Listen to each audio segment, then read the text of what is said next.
அப்படியே குலகுலியாக பழுத்திருக்கு, பார்க்க நல்ல வடிவாக இருக்குது.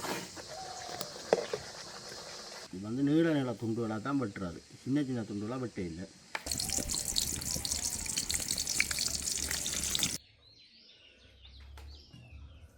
வணக்கம் ராகுகளே, இன்றைக்கும் பார்த்தீங்கன்னா ஒரு அருமையான சமையல் காணொலி ஒன்று தான். இன்றைக்கு பார்த்தீங்கன்னா என்ன செய்ய போகிறோம்னு பார்த்தா நாங்கள் கத்தரிக்காயை பிடுங்கி அதில் ஒரு அருமையான பிரட்டெல்லாம் செய்ய போகிறோம். இந்த கத்தரிக்காய் பிரட்டெல்லாம் பார்த்தீங்கன்னா நாங்கள் சோஸ் எல்லாம் விட்டு நல்லபடியாக பிரட்டி தான் எடுக்க போகிறோம். அதுக்கு தேவையான சோஸை நாங்களே எங்களோட தோட்டத்தில் இருக்கிற தக்காளி பழத்தை பிடுங்கி சோஸையும் செஞ்சு எடுக்க போகிறோம். இது ஒரு அருமையான காணொலியாக இருக்கும். வாங்க அப்படியே காணொலிக்குள்ளே போகலாம். நான் இன்றைக்கு நல்லொரு கத்தரிக்காய் பிரட்டெல்லாம் வைக்க போகிறேன். கத்தரிக்காய் பிரட்டலுக்கு சோஸ் விட்டால் நல்லா இருக்கும். அந்த பிரட்டலுகளுக்கு சோஸ் விட்டால் நல்ல ஒரு சுவையாக இருக்கும். சின்னாக்களெல்லாம் விரும்பி சாப்பிடுவேன். இப்போ அதுக்கு எனக்கு சோஸ் தேவையாக இருக்குது. அதுக்காக சோஸ் செய்கிறதுக்கு தான் நான் இந்த பழங்களை பிடுங்குறேன். நான் முதல் ஒரு காணொலியில் உங்களுக்கு தனியாக சோஸ் செய்து அதை போட்டிருக்கிறேன். அப்போ இது நான் அந்த கத்தரிக்காய் பிரட்டலுக்காகத்தான் இந்த சோஸை செய்ய போகிறேன். எங்களோட தக்காளியும் காய்ச்சி முடியுதுன்னு எல்லாம் வாடி கொண்டு வந்துட்டு டேட் முடியுது. அப்போ நிறைய பழுத்து இருக்குது, இங்கே குலகுலியாக நிறைய பழுத்து இருக்குது. இந்த ஒரு இடத்துல மட்டும் பார்த்தீங்கன்னா எவ்வளோ காய் காய்ச்சிருக்கு, காய்ச்சி பழுத்துட்டுது. அப்படியே குலகுலியாக பழுத்திருக்கு, பார்க்க நல்ல வடிவாக இருக்குது. இவ்வளோ பழுத்திருக்கு, பார்க்க நல்லொரு கண்ணுக்கு நல்ல ஒரு விருந்தாக இருக்குது. இவ்வளோ தக்காளி பழம் வந்தாங்க தான் அப்படியே மடிஞ்சு போய் நிற்குது மேடம். இந்த இப்படி நிமிந்து நின்றாதான் காய்ச்ச உடனே எல்லாம் சரிஞ்சு வந்துட்டு நாங்களும் பிடிச்சி தடியில் கட்டினாங்களோ அது அப்படியே பழம் வெயிட் தானே, அதுக்கு அப்படியே சரிஞ்சு கொண்டு வந்துட்டு.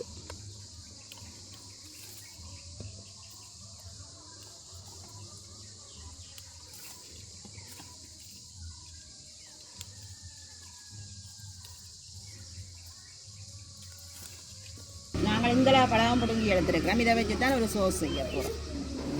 நாங்கள் தக்காளி பழம் எல்லாம் வெட்டி எடுத்துட்டோம். இதுக்கு தக்காளி பழம் தண்ணியோட ஒரு கிலோ தக்காளி பழம் பெரிய நான் வெட்டிக்கிறது தக்காளி பழம். அதோடய ஒரு 200 ml தண்ணியும் எடுத்துருக்கிறேன். தண்ணியோட சேர்த்து தான் நல்லா அவிய வேணும். இது நல்லா அவிஞ்சால் தான் எங்களுக்கு மிக்சியிலே அடித்து படிக்க லேசாக இருக்கும். அப்போ நான் இதை நல்லா அவிய வைக்க போகிறேன். அடுப்பெரிஞ்சு ஒன்றுக்கு நான் அடுப்பில் வச்சு நல்லா அவிச்சு எடுக்க போகிறேன். மூடி விடுவேன், நல்லா அவியட்டு. இப்போ திறந்து பார்ப்போம். எங்களுக்கு நல்லா அவிஞ்சிட்டது தக்காளி பழம். இப்போ நாங்கள் இறக்கி ஆற விட போகிறோம். ஆறினா தான் நாங்கள் மிக்சியிலே அடிச்சுட்டு வடிச்செடுக்கலாம். நான் இறக்கி வைக்க போகிறேன். நான் இப்போ சோஸ் எல்லாம் ரெடி பண்ணி அடுப்பில் வச்சு காய்ச்சி கொண்டு வைக்கிறேன். இப்போ தக்காளி பழத்தை என்ன செய்தனால நான் மிக்சியிலே அடித்து நல்ல வடிவாக அரிதட்டில் வடிச்செடுத்தேன். நான் வடிச்செடுத்துட்டு இதில் என்னென்ன சேர்த்துருக்குறேன்னு சொன்னால், நான் விநாகிரி ஒரு மூடி சேர்த்தேன். நான் 1 கிலோ தக்காளி பழம் வெறும் ஒரு 50 கிராம் சீனி சேர்த்துருக்குறேன். அதோடு ஒரு மேசக்கரண்டி தூள் சேர்த்து நான் அதோட அளவான உப்பும் சேர்த்துருக்குறேன். எல்லாத்தையும் சேர்த்து மிக்ஸ் பண்ணிவிட்டு நான் இப்போ அடுப்பில் வச்சு காய்ச்சி கொண்டு வைக்கிறேன். உங்களுக்கு சுவையான ஒரு சோஸ் ஒன்று ரெடி ஆகிட்டு நான் இதை இறக்கி எடுக்க போகிறேன். இறக்கி வச்சு நாங்கள் இது விநாயகரி சேர்த்தபடியாக நாளைக்கு மாதக்கணக்கில் வச்சு நாங்கள் இதை யூஸ் பண்ணி கொள்ளலாம். நல்ல ஒரு ஆரோக்கியமாகவும் இருக்கும். இது நாங்கள் வீட்டிலே செய்யல, ஒருவித கெமிக்கலும் இல்லாத ஒரு சுவையான ஒரு சோஸ் உண்டு. நாங்கள் இப்போ கத்தரிக்காய் பிரட்டலுக்கு தேவையான கத்தரிக்காயை பிடுங்கி எடுப்போம். அதோட தேவையான கறிமிளகாயும் பிடுங்கி எடுக்க போகிறோம். இந்த பிரட்டலுக்கு 2-3 கறிமிளகாயும் நாங்கள் சேர்க்க போகிறோம். இதுக்கு தேவையான கறிமிளகாயும் பிடுங்கி எடுக்கிறோம்.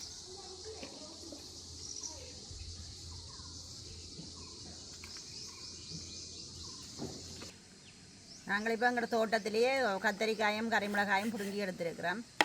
இப்போ சின்ன கட் பண்ணி எடுக்க போகிறோம். கட் பண்ணுறதுக்கு அப்பா தான் விட்டுருக்குறோம்.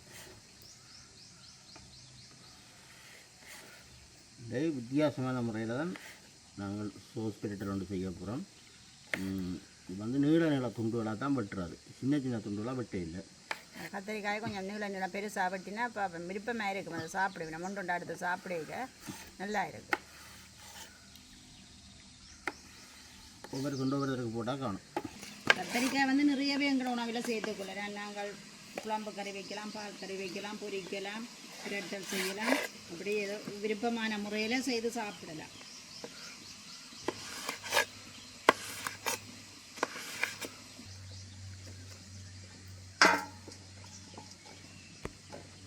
நாங்கள் இந்த கத்திரிக்காயோட சேர்த்து இந்த கறிமிளகாயும் தான் பிரட்ட போகிறோம்.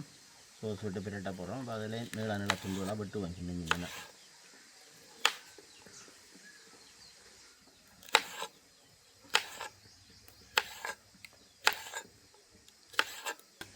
அடுத்ததாக நாங்கள் வெங்காயத்தை வெட்டி எடுப்போம்.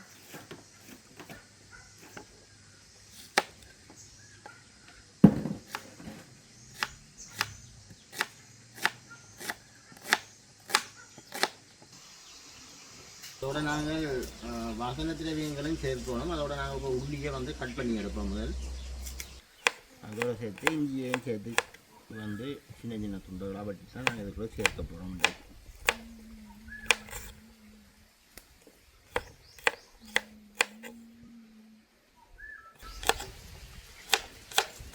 அதோட சேர்த்து இஞ்சியும் அப்படி சின்ன சின்னதாக வெட்டுவோம். குட்டி குட்டி குட்டியாக வெட்டி சேர்த்துருவோம்.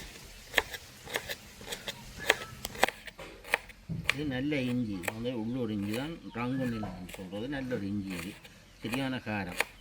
மற்ற இஞ்சிகள் மாதிரி இல்லை. மற்ற பெரிய இஞ்சிகள் இருக்காது. சும்மா கிழங்கு மாதிரி தான் இருக்குது. மரளி கிழங்கு. ஆனால் இது அதை விட டபுள் மடங்கு காரம் உள்ள ஒரு நல்ல இஞ்சி. அடுப்பு நல்லா எரியுது. நான் இந்த கத்தரிக்காயை பிரட்டுறதுக்கு தாச்சி அடுப்பில் வைக்கிறேன். கத்தரிக்காய் பொரிச்செடுக்க தேவையான எண்ணெயை நான் சேர்த்துக்கொள்கிறேன்.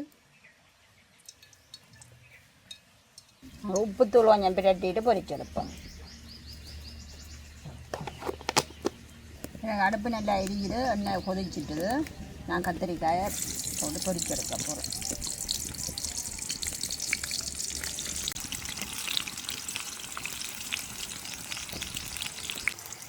நாங்கள் கத்திரிக்காய் நல்ல நீளமாக வெட்டினபடியாக எங்களுக்கு புளியே இல்லை ஒன்று செய்யலை. அப்படியே துண்டு துண்டாக பொரிஞ்சு வந்துட்டு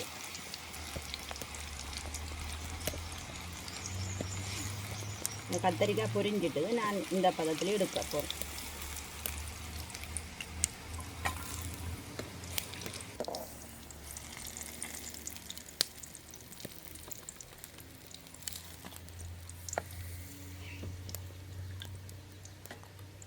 இப்படியே எல்லா கத்திரிக்காயும் போட்டு பொரிச்செடுக்க போகிறேன்.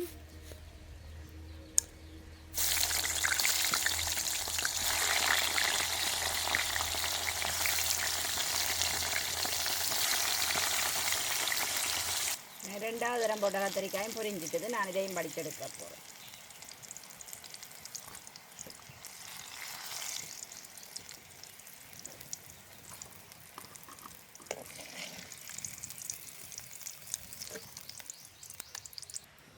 நான் இந்த கத்தரிக்காய் பிரட்டலுக்கு தேவையான கொஞ்சம் பெருஞ்சீரகத்தை சேர்த்துக்கொள்கிறேன். நன்னோட இதோட வெட்டி வச்சிருக்கிற இஞ்சி உள்ளியையும் சேர்த்துக்கொள்கிறேன்.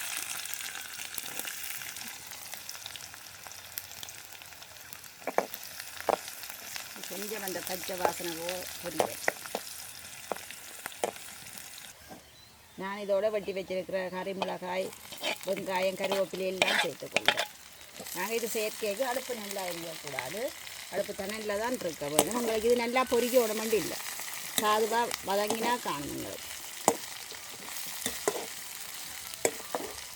நான் இதுக்கு கொஞ்சமாக மஞ்சள் தூளும் சேர்த்துக்கொள்கிறேன்.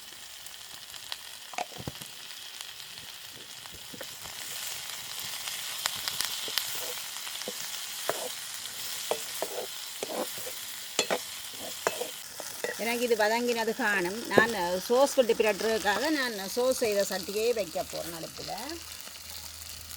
இதுக்குள்ள சோஸ் செய்தனா நிறைய சோஸ் இருக்குது. அப்போ அப்படியே வச்சு பிரட்டுவோம்னு வைக்கிறேன். நான் இப்போ வதக்கி எடுத்த கறிமிளகாய், வெங்காயம் எல்லாத்தையும் சேர்க்குறேன். இதுக்கு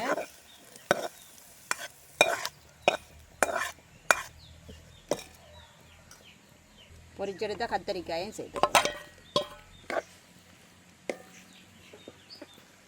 தேவையான அளவு உப்பு சேர்த்துக்கொள்கிறேன். கத்தரிக்காய் சேர்த்துனான் மிளகாய் தொலைவு சேர்க்கையிலே அப்போ கொஞ்சமாக சேர்த்துக்கொள்கிறோம் உப்பு. அப்படியே நாங்கள் பிரட்டிக்கிறதா சரி. இந்த சோஸில் நான் உரைப்புக்காக மிளகாயோ கட்டத்தூளோ சேர்த்துக்கொள்ளல. ஏன்னா இந்த கறி மிளகாயில் இருக்கிற உரைப்பங்களுக்கு காணும். அதால் நாங்கள் உரைப்பு சேர்க்கல. உரைப்பு கூட சாப்பிட்றாருன்னா கட்டத்தூள் அதுகள் சேர்த்துக்கொள்ளலாம். நாங்கள் பிரட்டைக்கு அடுப்பு நல்லா எரியக்கூடாது. கத்தரிக்காய் பிரட்டல் ரெடி ஆகிட்டது. நான் இதை ரக்கி எடுக்க போகிறேன். நாங்கள் இன்றைக்கு நல்ல புழுங்கரிசி சோறும் காய்ச்சி பருப்பும் புடலங்காயும் சரி பால் கறி வச்சுருக்கிறோம். அதோட கத்தரிக்காய் பிரட்டல் நல்ல நாட்டுக்கோழி முட்டையும் அவிச்சு எடுத்துருக்கிறோம். இதோட தான் நாங்கள் சாப்பிட போகிறோம். இப்போ சாப்பிட்டு பார்ப்போம் கத்தரிக்காய் பிரட்டல் எப்படி இருக்குன்னு.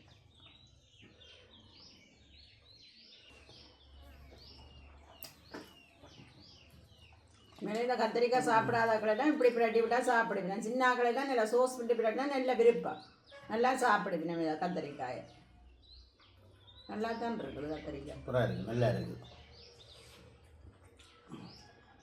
நாங்கள் இதோட இந்த காணொலியை முடிச்சு கொள்கிறோம். பாய்.